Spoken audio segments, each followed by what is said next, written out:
Now, some of you might think it's a little unusual that I've included a song, a pop song, that I Won't Last a Day Without You. I've included this in a recording of jazz standards, or standards anyway. I Won't Last a Day Without You was written in certainly around about 1970. Written by Paul Williams. He wrote the lyrics, and Roger Nichols wrote the music. But it makes you think, what actually makes a standard? Well, as I've said before, so many of the so-called jazz standards didn't start their life as jazz songs. They weren't written by jazz musicians. Most of them were written for Broadway shows. You think of all the Gershwin and Jerome Kern songs. They were written for Broadway shows and for movies, Hollywood movies. And then later on, songs like this, they were written and given to the well-known pop artists of the day to sing and play and interpret. So you may not consider this a jazz standard. Some people may not. And what is a jazz standard? Well, I think it's just something when musicians adopt and adapt a popular song, then a few start to play it and more start to play it, and it becomes part of the jazz vocabulary. It becomes a jazz standard. Very few jazz musicians play this. In fact, I don't think I've ever heard another jazz musician play this song before. But I'm playing it, and maybe I'll get the ball rolling, and other players will start playing this, and it will become a standard within the jazz world. It's already a standard in the pop world. The Carpenters had a big hit with this in 1974, and I can remember it very clearly. I was in Florida at that time. I was working in a band there, and I was playing in the band on the QE2. And I can remember the first time I heard this song. I think it just always stuck in my mind. I thought this would be a great song to record. I'd also remember Diana Ross actually recorded it the year before, in '73 on her album Touch Me in the Morning. So I was kind of familiar with it. Now, Paul Williams and Roger Nichols, they had many other hits. They also wrote We've Only Just Begun, which is also a big hit for the Carpenters. Now, my version, how this came about, I'd always had this song in my mind. Now, when Tommy Emmanuel and I decided that we were going to make an album together, we made this album called The Colonel and the Governor. And Tommy and I, we'd known each other for a long time, for many, many years. I first met him in Australia when I was touring out there. And we'd always talked about recording together. And we finally got around to doing it. And when he came here to my house, and we sat down and we were just going through some songs. He had a list of songs, I had a list. And I said, I've always loved this song, I Won't Last a Day Without You. So I started to play it, but I was playing it in the same kind of tempo as the Carpenters, because obviously it needs to be a slower tempo for the lyrics.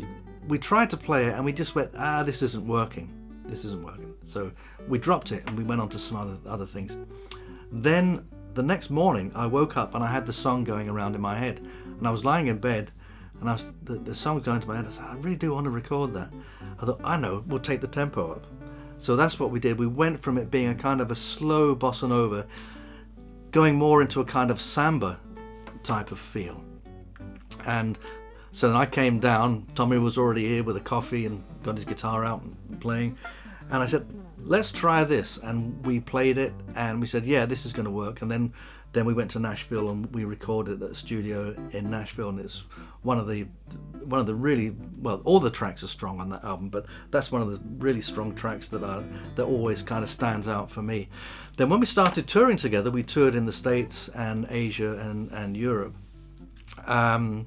Tommy had heard me play the solo. I'd started playing a solo version of it, and Tommy liked it so much. He said, we won't play that together. He said, you do that as like a solo feature. So that became the thing I started to do, and I started to adapt it and develop the piece. Like all of these tracks I'm doing here in this series of standards, most of them all of them I've been playing for years, and some of them I've recorded before. But the thing in jazz, of course, is that everything kind of just continues to develop. It's organic. So a version that I did now is going to be completely different to a version I did in the 70s, 80s or 90s, or even just a year ago. So we're able to just keep on working with the music. So I started to develop the piece, and the real challenge to this really was keeping the energy going. There's a lot going on, and I've just kind of worked it out, just playing it quite slowly, and then realizing there was too much for me to fit in there. So then I started to strip it down, see how little I can actually play for maximum effect. That's really what sort of happened. So it's keeping that energy and that momentum going, and then still keeping that melody floating over the top, and then I come in with some counter melodies, some improvised things, and every so often, even though I've got that samba feel, you can notice that I'm not actually playing that all the time, because there is a way that you can actually play a feel, and then once you've established that feel, you can actually loosen up on it. And this is something that I teach all my students. You can then loosen up on it, and you just start to, rather than state the feel, you can actually start to suggest the feel. So you can hear there's times when I started doing some improvised things that were a little bit tricky. You can hear that I actually drop out that accompanying samba feel, and I'm just kind of suggesting it. It's using sound and space, so there's more space going on at that point. But you can still keep the energy going by doing that. It's something that took me a long time to learn, because when I first started playing solo guitar, I thought, well, I've got to fill everything up because it's only me.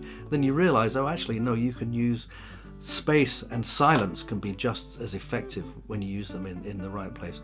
But it's still, even so, it's quite a tour de force to play. But I always enjoy it. Gets my heart pumping.